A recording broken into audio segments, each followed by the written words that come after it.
અંકલેશ્વરમાં ચૈત્ર વસાવાના સમર્થનમાં નીકળેલી આપની પદયાત્રા દરમિયાન પોલીસે 15 કાર્યકરોની અટકાયત કરી હતી।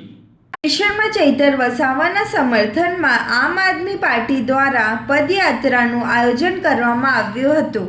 જો કે પદયાત્રા શરૂ થતાં જ પોલીસે 15 જેટલા કાર્યકરોની અટકાયત કરી હતી। અંકલેશ્વરમાં ચૈત્ર વસાવાના સમર્થનમાં આમ આદમી પાર્ટી દ્વારા આજે આયોજિત રેલી દરમિયાન પોલીસે આશરે 15 જેટલા કાર્યકરોની અટકાયત કરી હતી। આપની પદયાત્રા સ્ટેશનથી ભરૂચી નાકા પાસે બિરસા મુંડા પ્રતિમા સુધી યોજવાની હતી। રેલીની શરૂઆત પહેલાં કાર્યકરોએ બાબા સાહેબ ડૉક્ટર ભીમરાવ આંબેડકરની પ્રતિમાને ફૂલહાર અર્પણ કરીને શ્રદ્ધાંજલિ આપી હતી। ત્યારબાદ પદયાત્રા શરૂ કરવામાં આવી હતી। જો કે પદયાત્રા શરૂ થતાં જ પોલીસે કાર્યવાહી હાથ ધરી આશરે 15 જેટલા કાર્યકરોને અટકાયતમાં લીધા હતા। પોલીસની આ કાર્યવાહીથી સ્થળ પર થોડા સમય માટે તંગદિલીનો માહોલ સર્જાયો હતો। કાર્યકરોએ અટકાયતનો વિરોધ નોંધાયો હતો। ગુજરાતના લોકપ્રિય ધારાસભ્ય માનનીય ચૈતરભાઈ વસાવા સાહેબ પર જે તાનાશાહી સરકારે જે ખોટા કેસો કરીને વારંવાર એમને જેલ કરવામાં આવે છે।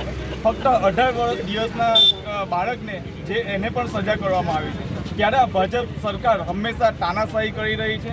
જ્યારે જે અન્યાય શોષણ અત્યાચાર હંમેશા ચૈતરભાઈ એમની વચ્ચે આગળ રહ્યા છે, લોકોના હક અધિકાર માટે લડી રહ્યા છે।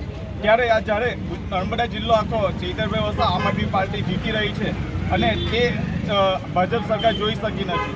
એના વિરુદ્ધ જ્યારે ચૈતરભાઈ પર ખોટા કેસો કરી રહ્યા છે અને એમને દબાણ કરવામાં આવી રહ્યું છે। આજે સમગ્ર આમ આદમી પાર્ટી અને અંકલેશ્વરના સામાજિક આગેવાનો દ્વારા એક પદયાત્રાનું આયોજન કરવામાં આવેલ હતું, પણ ત્યાં પણ અમને પરમિશન છેલ્લા 3 દિવસથી માંગીએ છીએ, તે છતાંય પરમિશન આપવામાં નહીં આવી અને પોલીસ મૂકી દેવામાં આવી છે।